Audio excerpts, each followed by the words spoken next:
Have you ever opened up a spreadsheet, saw it just packed with numbers and thought, what am I even looking at? It's just noise, right?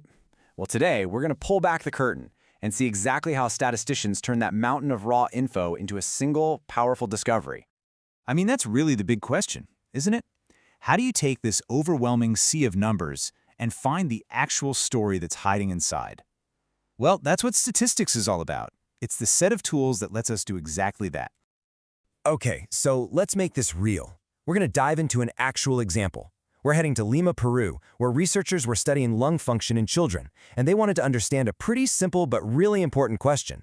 What exactly affects a kid's lung health? Now, to answer a question like that, you first have to define your population. In statistics, this doesn't just mean, everyone in a country.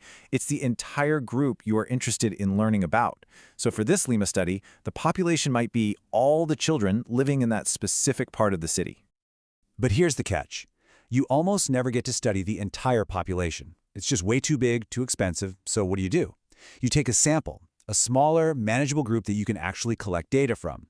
And the whole point of statistics is to use what we learn from this small sample to make really good, educated guesses about the much, much larger population.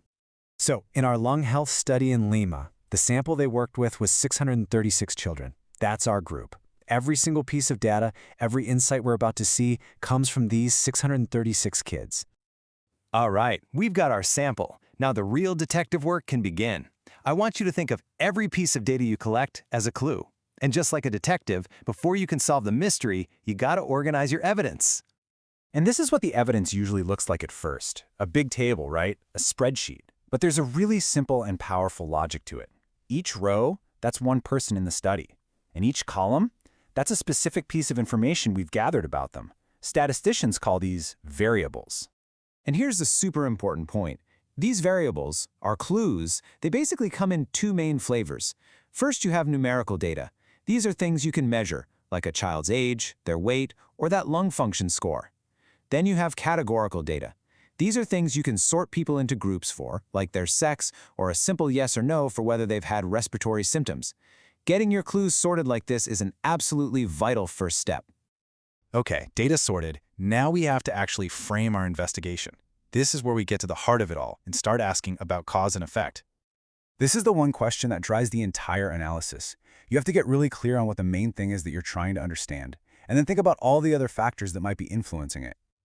So that effect, the main thing we're interested in, is called the outcome variable. In our study, the outcome is the child's lung function. This was measured with a test called FV1, which is basically just a fancy way of saying how much air a kid can blow out forcefully in 1 second. That's the key number we're trying to explain. And the potential causes, those factors that might influence our outcome, we call those exposure variables. So for our case, exposures could be things like the child's age or whether or not they've had any respiratory symptoms. See the difference? And this whole exposure outcome way of thinking is everywhere in research. Seriously, think about it. Does a mother smoking during pregnancy, the exposure, affect the baby's birth weight, the outcome?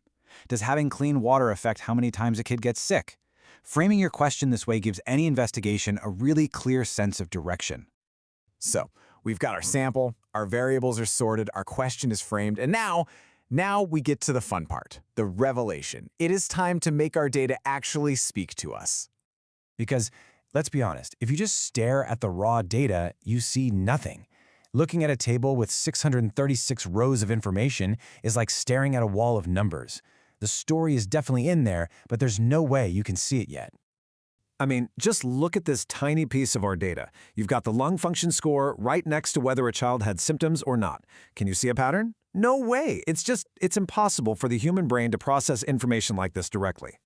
But watch what happens when we do something simple. Let's just calculate the average lung function for both groups and put it on a chart. Boom! Instantly, the story is crystal clear. The children with no respiratory symptoms had, on average, a higher lung function score than the kids who had symptoms.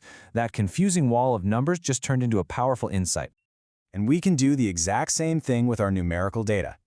On this chart, every single one of those little dots is one of our 636 kids, plotted by their age and their lung score. And right away, a scatter plot like this shows a clear upward trend. As the children get older, their lung function tends to go up. This is a pattern you would never, ever have a chance of spotting just by looking at the spreadsheet. So, Visualizing your data is the key. But hold on a second, there's one last really crucial clue we need to talk about. Because making data speak is one thing, making it speak the truth is something else entirely. Take a look at this chart. It shows the decline in infant mortality over a few years. And wow, it looks like a huge dramatic drop, right? A major success story. But is this chart telling the whole truth? Okay, now look at the difference a single choice can make. The chart on the left creates that dramatic story because it chops off the bottom of the vertical axis, the y-axis, and just zooms way in.